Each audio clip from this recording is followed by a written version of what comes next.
ஆபாசமாக பேசிய அமைச்சர் பொன்முடியை கண்டித்து அதிமுக மகளிர் அணி சார்பில் வரும் ஏப்ரல் 16ஆம் தேதி கண்டன ஆர்ப்பாட்டம் நடைபெறும் என அதிமுக பொதுச் செயலாளர் எடப்பாடி பழனிசாமி அறிவித்துள்ளார்.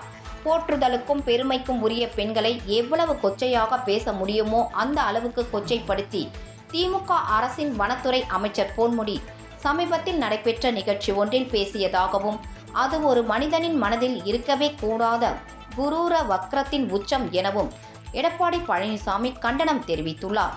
அரசியல் மேடைகளில் நாகரிகத்தை முழுமையாக அழித்து அநாகரிகத்தை புகுத்தி வளர்த்த கட்சி என்றால் அது திமுக தான் என்றும், அந்த கட்சியினுடைய பேச்சாளர் அரசியல் தலைவர்களை மட்டுமின்றி பெண்களையும் சமயங்களில் பல்வேறு சமய நம்பிக்கை கொண்ட மக்களையும் கொச்சைப்படுத்தியும் கேவலப்படுத்தியும் தொடர்ந்து பேசி வருவதாக அவர் தனது அறிக்கையில் சாட்டியுள்ளார்.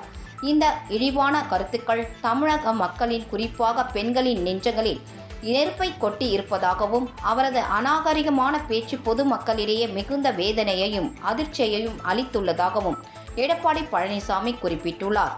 அமைச்சர் பொன்முடியின் இத்தகைய ஆபாச பேச்சை கண்டித்து அதிமுக மகளிர் அணி சார்பில் வரும் ஏப்ரல் 16ஆம் தேதி காலை 10 மணி அளவில் சென்னை சைதாப்பேட்டையில் கண்டன ஆர்ப்பாட்டம் நடைபெறும் என எடப்பாடி பழனிசாமி தனது அறிக்கையில் தெரிவித்துள்ளார்.